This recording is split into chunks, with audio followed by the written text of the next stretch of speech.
దేవుని వాక్యం ధ్యానించడం తండ్రి దేవుడు మనకు అనుగ్రహించిన సమయంలో తండ్రి దేవుడు యేసుక్రీస్తు ప్రభువు ద్వారా కృతజ్ఞతలు తెలియజేస్తున్నాను. ఇప్పుడు వచ్చిన సహోదరులకు క్రీస్తున్నాను.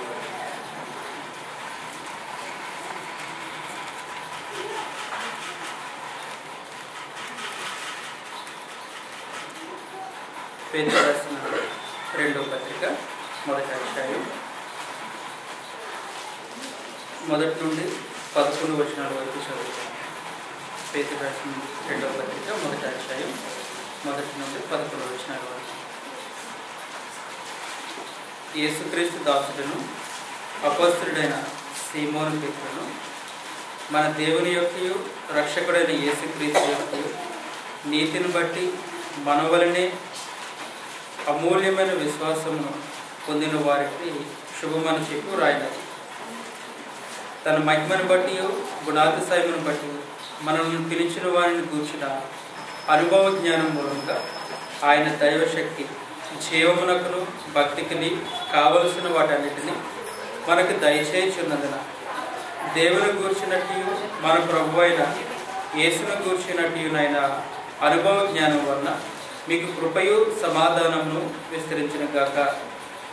ఆ మహిమా గుణాతిశయమును బట్టి ఆయన మనకు అమూల్యమును అత్యధికములైన వాగ్దానములు అనుగ్రహించి ఉన్నాడు. దురాశలను అనుసరించడం వలన లోకంలో ఉన్నటువంటి భ్రష్టత్వమును ఈ వాగ్దానం వలన మీరు తప్పించుకొని దేవస్వభావమందు పాలివారటకు వాటిని అనుగ్రహించండి. ఈ హేతువు చేతనే మీ మట్టుకు మీరు పూర్ణ జాగ్రత్త గలవారే మీ విశ్వాసమునందు సద్గుణమును, సద్గుణమునందు జ్ఞానమును, జ్ఞానమందు ఆశానిగ్రహమును, ఆశానిగ్రహమునందు సహనమును, సహనమునందు భక్తిని, భక్తి యందు సహోదరి ప్రేమను, సహోదర ప్రేమ యందు దయను అమర్చుకోండి. ఇవి మీకు కలిగి విస్తరించిన యెడల అవి మన ప్రభు అయిన యేసుక్రీస్తును గూర్చిన అనుభవ జ్ఞాన విషయంలో మిమ్మల్ని సోమరులైనను నిష్ఫలులైనను కాకుండా చేయండి. ఇవి ఎవరికి లేకపోవడం వాడు తన పూర్వ పాపములకు శుద్ధి కలిగిన సంగతి మరచిపోయి గుడ్డివాడును దూరదృష్టి లేనివాడును అగును. అందువలన సహోదరులారా మీ పిలుపును ఏర్పాటును నిశ్చయం చేసుకునేటకు మరి జాగ్రత్త పడండి. మీరింటి క్రియలు చేయవారైతే ఎప్పుడునూ తొట్టిల్లరు. అలాగున మన ప్రభువును రక్షకుడైన యేసుక్రీస్తు యొక్క నిత్యరాజ్యంలో ప్రవేశము మీకు సమృద్ధిగా అనుగ్రహింపబడును అని పేతురు గారు పత్రికలో ప్రస్తావించారు. ఈ పత్రిక రాసే సమయానికి పేతురు గారు ఉన్నటువంటి పరిస్థితిని మనం ఆలోచన చేస్తే ఆయన ఇంకో కొద్ది కాలంలో చనిపోతాడు. తన యొక్క గుడారాన్ని విడిచిపెట్టవలసినటువంటి పరిస్థితి ఉంది. అలాంటి సమయంలో ఈయన సహోదరులను ప్రేరేపించాలి, పురుకొల్పాలి, విశ్వాసమునందు పురుకొల్పాలి అనేటువంటి ఉద్దేశంతో ఈ పత్రికను రాశారు. చూడండి 12వ వచనంలో, కాబట్టి మీరు సంగతులను తెలుసుకొని మీరు అంగీకరించిన సత్యమునందు స్థిరపడి ఉన్నాను, వీటిని గూర్చి ఎల్లప్పుడూ మీకు జ్ఞాపకం చేయటకు సిద్ధపడి ఉన్నాను. మరియు మన ప్రభు అయిన యేసుక్రీస్తు నాకు సూచించిన ప్రకారం నా గుడారము త్వరగా విడిచిపెట్టవలసి ఉన్నదని ఎరిగి నేను ఈ గుడారంలో ఉన్నంతకాలం ఈ సంగతులను జ్ఞాపకం చేసి మిమ్మల్ని రేపుట న్యాయమని ఎంచుకొనిచున్నాను అంటున్నాను. ఇంకా కొద్ది కాలంలో తన గుడారాన్ని విడిచిపెట్టాడు. ఆయన యొక్క ఉద్దేశం ఏంటంటే పురుకొల్పాలి, సహోదరులను విశ్వాసంలో పురుకొల్పాలి. ఆయన వల్లే విశ్వాసంలో పాల్పొందినటువంటి వారు అంటే అపోస్తలుడైనటువంటి పేతురు కలిగినటువంటి విశ్వాసంలో ఆయన వల్లే విశ్వాసంలో పాల్పొందినటువంటి సహోదరులందరూ పురుకొల్పబడాలి అనేటువంటి ఉద్దేశంతో ఈ పత్రికను రాశారు. ఇక్కడ మొదటి పారాగ్రాఫ్లో 1 నుంచి 11 వచనాల్లో ఆయన ఒక విశేషమైనటువంటి సంగతిని తెలియజేస్తూ ఉన్నారు. అదేమన్నట్లయితే దేవుని గూర్చినట్టు ప్రభు అయిన యేసుక్రీస్తుని గూర్చినట్టు అనుభవ జ్ఞానం గురించి ఆయన మాట్లాడుతున్నారు. క్రైస్తవులైనటువంటి వారు, విశ్వాసులైనటువంటి ప్రతి ఒక్కరు దేవుని గూర్చినట్టు ప్రభువైన యేసుక్రీస్తుని గురించినట్టు అనుభవ జ్ఞానాన్ని సంపాదించుకుంటూ ఉండాలి. ఆ అనుభవ జ్ఞానం ఒక్కసారిగా మనకు వచ్చేది కాదు. తండ్రిని కూర్చుని దేవుని కూర్చేట్టు ప్రభువైన యేసుక్రీస్తుని కూర్చున్నట్టు అనుభవ జ్ఞానం, ఈ అనుభవ జ్ఞానం సంపాదించుకోవాలి. ఈ అనుభవ జ్ఞానం సంపాదించుకోవడం వల్ల వచ్చేటువంటి ప్రతిఫలం ఏంటి? మనకి అనేకమైనటువంటి విషయాల్లో అనుభవ జ్ఞానం కలుగుతూ ఉంటుంది. ఒక వ్యక్తి ఆఫీసులో ఉద్యోగం చేస్తూ ఉంటే ఆ ఉద్యోగంలో అతడు అనుభవ జ్ఞానాన్ని సంపాదిస్తూ ఉంటాడు.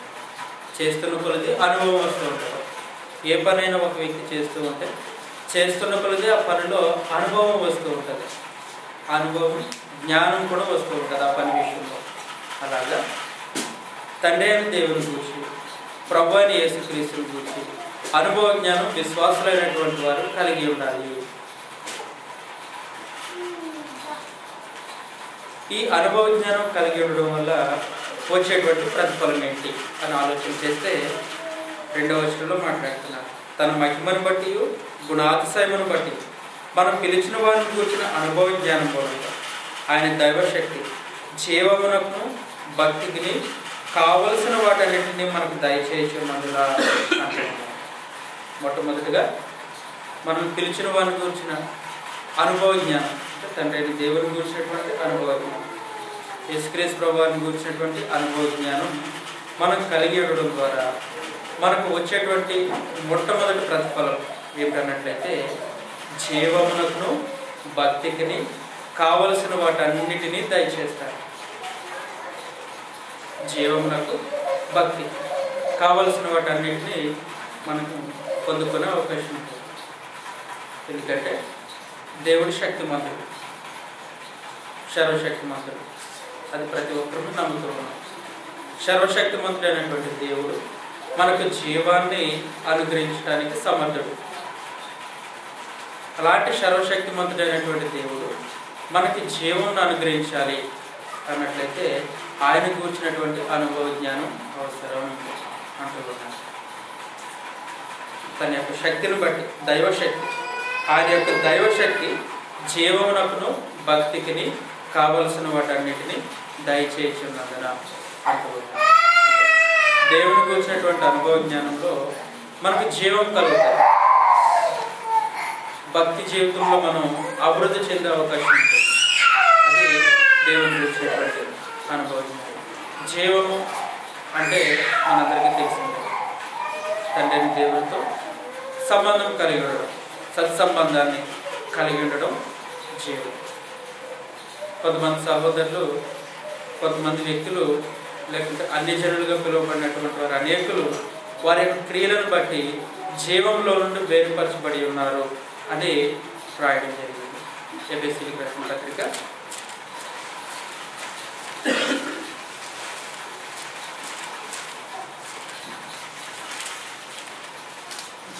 4వ అధ్యాయము 17వ వచనం నుండి. కాబట్టి అన్యజనులు నడుచుకున్నట్లు మీరు ఇక మీదట నడుచుకోవలదని ప్రభువునందు సాక్ష్యం ఇస్తున్నాను. వారైతే అంధకార సంబంధమైన మనసు గలవారే తమ హృదయ కాఠిన్యం వలన తమలో ఉన్న అజ్ఞానం చేత దేవుని వల్ల కలుగు జీవంలో నుండి వేరుపరచబడిన వారే అంటూ దేవుని కూర్చున్నటువంటి అనుభవ జ్ఞానం ఉంటే జీవంలో మనం కొనసాగుతూ ఉంటాం. జీవంలో కొనసాగడానికి అవకాశం ఉంటుంది. దేవుని కూర్చున్నటువంటి అనుభవ జ్ఞానం లేకపోతే జీవం నుండి వేరుపరచబడుతుంది. అంటే దేవుని కూర్చున్నటువంటి అనుభవ జ్ఞానం లేకపోవడం వల్ల హృదయం కఠినపరచబడుతూ ఉంటుంది. దేవుడిని గురించినటువంటి అనుభవ జ్ఞానం, ప్రభువుని గురించినటువంటి అనుభవ జ్ఞానం దినదినం సంపాదించుకుంటూ ఉండాలి. ఆ కార్యక్రమంలో మనం కొనసాగిపోతూ ఉంటే మన యొక్క హృదయం కఠినపరచబడుతూ ఉంటుంది.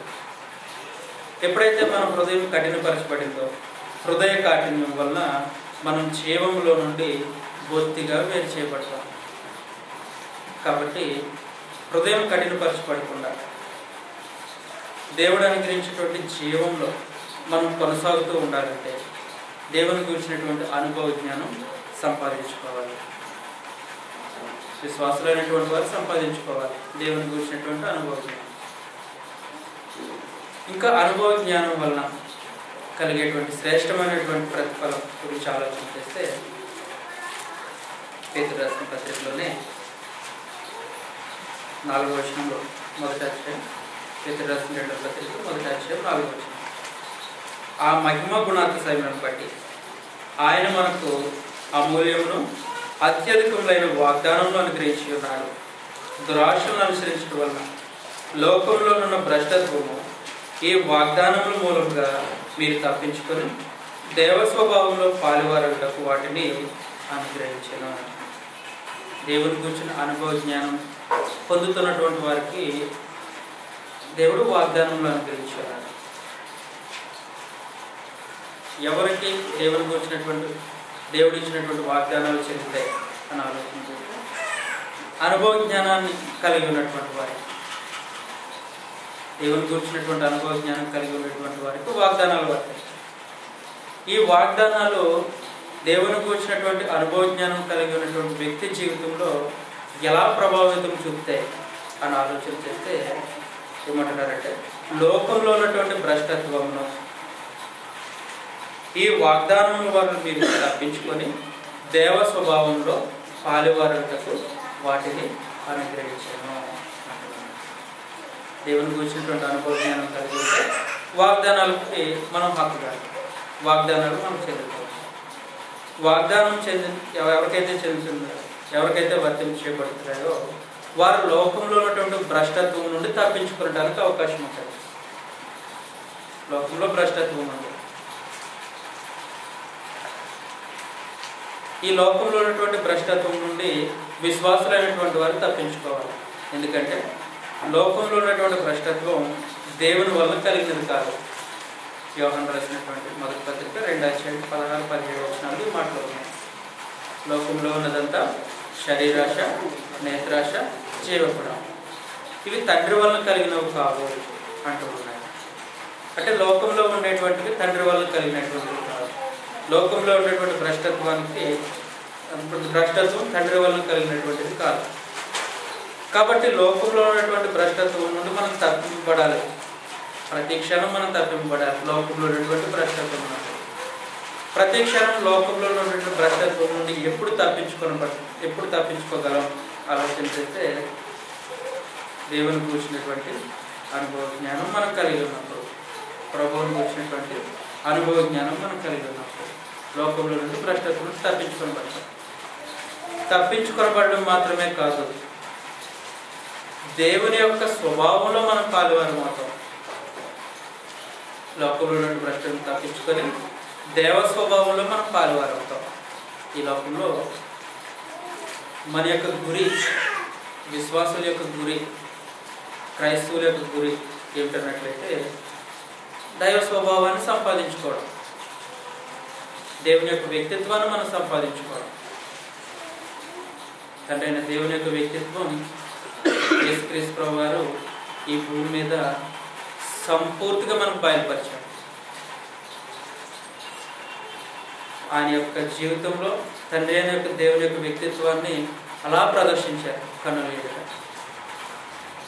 ఆ యొక్క దైవ స్వభావంలో మనం పాలువారు అవ్వాలి. ఆ యొక్క స్వభావాలను మనం సంపాదించుకోవాలి. ఎప్పుడు జరుగుతుందంటే దేవుని గురించిన, ప్రభువుని గురించిన అనుభవ జ్ఞానాన్ని మనం సంపాదించుకుంటూ ఉంటే అది కలుగుతూ ఉంటుంది. గలతీయులకు రాసిన పత్రిక 4వ అధ్యాయం 19వ వచనంలో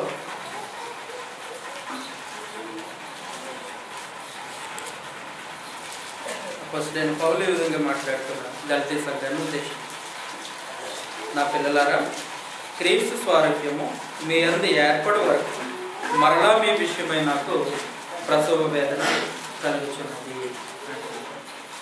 క్రైస్తవులైనటువంటి వారు, విశ్వాసులైనటువంటి వారు, వారి యొక్క గురి ఏమిటన్నట్లయితే క్రీస్తు ప్రభు వారి యొక్క స్వారూప్యతను సంపాదించుకోవాలి. ఎప్పుడు క్రీస్తు ప్రభు వారి యొక్క స్వారూప్యతను సంపాదించుకోగలం? ఏది క్రీస్తు ప్రభు వారి యొక్క స్వారూప్యత అని ఆలోచన చేస్తే దైవ స్వభావం. అది దైవత్వం యొక్క సర్వసంపూర్ణత నివసించినటువంటి స్వభావం. అలాంటి దైవ స్వభావంలో మనం పాలువారి అవ్వాలి అన్నట్లయితే దేవుని గురించినటువంటి అనుభవ జ్ఞానం అవసరం. అనుభవ జ్ఞానం లేకుండా మనం సంపూర్ణంగా అవ్వేటువంటి అవకాశం లేదు. కాబట్టి విశ్వాసులైనటువంటి వారు ప్రతి ఒక్కరూ అనుదిన జీవితంలో ప్రతి సమయం దేవుని గురించినటువంటి అనుభవ జ్ఞానాన్ని సంపాదించుకోవడానికి ప్రయత్నం చేయాలి. ఎలా వస్తుంది దేవుని గురించినటువంటి అనుభవ జ్ఞానం? ఏ విధంగా మనం దేవుని గురించినటువంటి అనుభవ జ్ఞానాన్ని సంపాదించుకోగలం?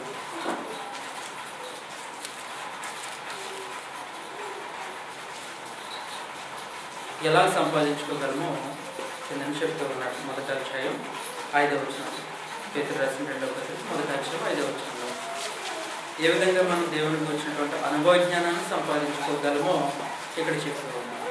ఏమంటున్నాడంటే ఈ హేతువు చేత, అంటే పైన చెప్పినటువంటి కారణాలు చేత. ఏంటి కారణం? దైవ స్వభావం, దేవుని గురించినటువంటి అనుభవ జ్ఞానాన్ని సంపాదించుకోవాలి.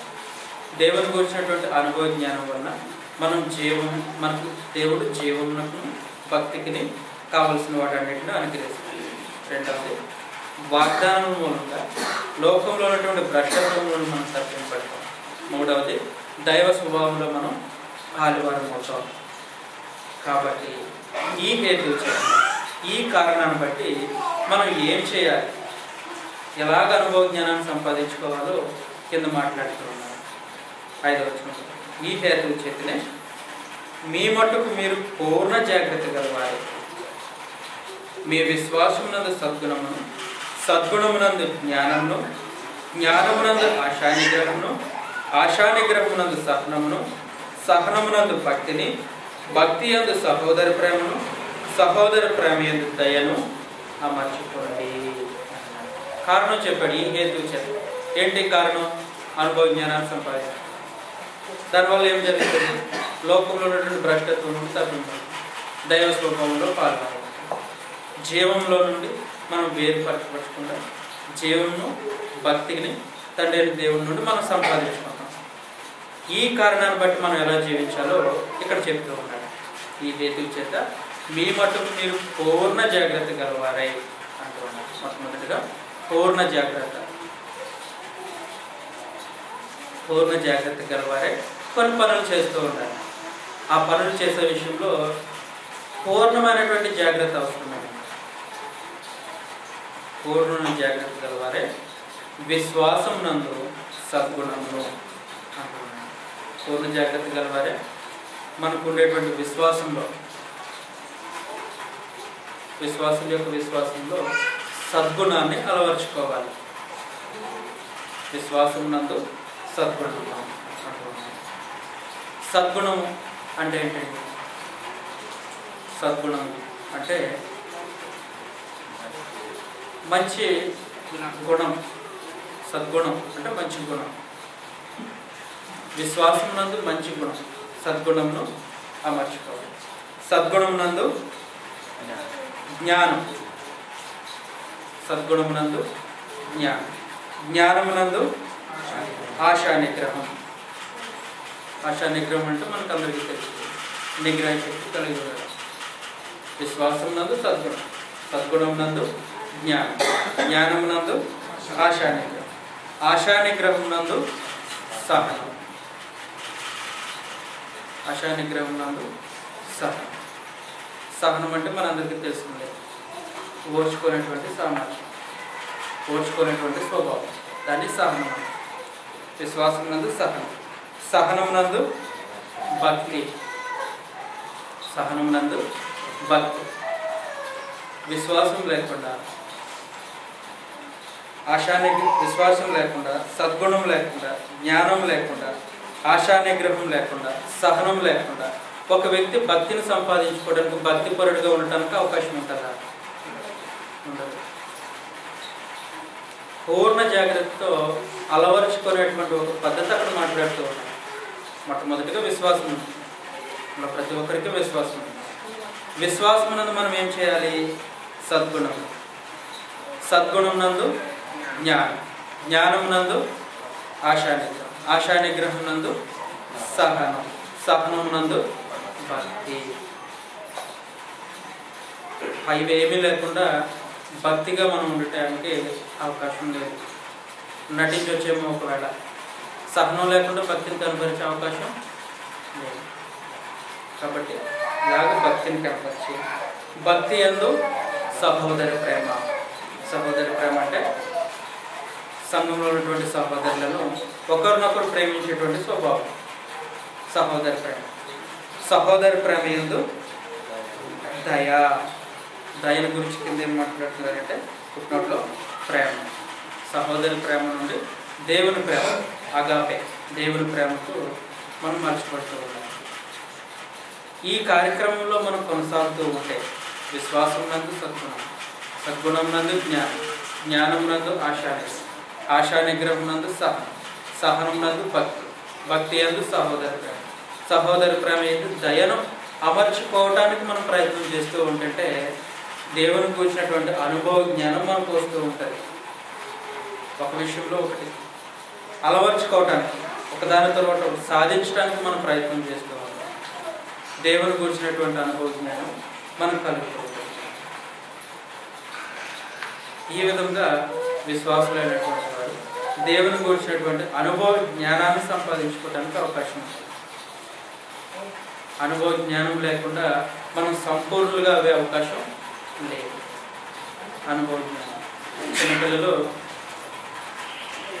వాళ్ళని నడకొచ్చి అడుగులు వేస్తూ ఉన్నప్పుడు చాలా ఉత్సాహంగా అటు ఇటు పరిగెడుతూ ఉంటారు.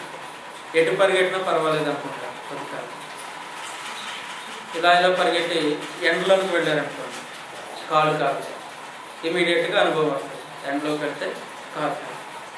తర్వాత ఏం చేస్తారంటే ఎండ దగ్గరికి వెళ్ళినప్పుడు ఆలోచన చేస్తారు, కాళ్ళు కాలుతాయో అని ఆలోచన. అదే అనుభవ జ్ఞానం. అనుభవపూర్వకంగా తెలుసుకుంటూ ఉంటారు. అలాగా దేవుడు, తండ్రి అయిన దేవుడు, ప్రభు అయిన యేసుక్రీస్తు గూర్చినటువంటి అనుభవ జ్ఞానం మనకు కలగాలి. ఎలా కలుగుతుందంటే ఈ యొక్క విషయాలను మనం ప్రాక్టీస్ చేస్తూ ఉంటాం. ఒక దానిలో ఒకటి అలవరుచుకోవడానికి మనం ప్రయత్నం చేస్తూ ఉంటే దేవుని గురించినటువంటి అనుభవ జ్ఞానం మనం కలుగుతూ ఉంటాం. ఒక సహోదరుని ఇంకొక సహోదరుని ప్రేమించడం నేర్చుకున్నాడు అనుకో, అప్పుడు దేవుడు అర్థమవుతూ ఉంటాడు. దేవుని గురించినటువంటి అనుభవం దేవుని యొక్క వ్యక్తిత్వం లాంటిది అని అర్థమవుతుంది. ఒక సహోదరుడు ఇంకొక సహోదరుడి మీద దయ చూపుతున్నాడు, దేవుని యొక్క ప్రేమను కనపరుస్తూ ఉన్నాడు, అప్పుడు అర్థమవుతుంది దేవుని యొక్క ప్రేమ అంటే ఇలా ఉంటుంది.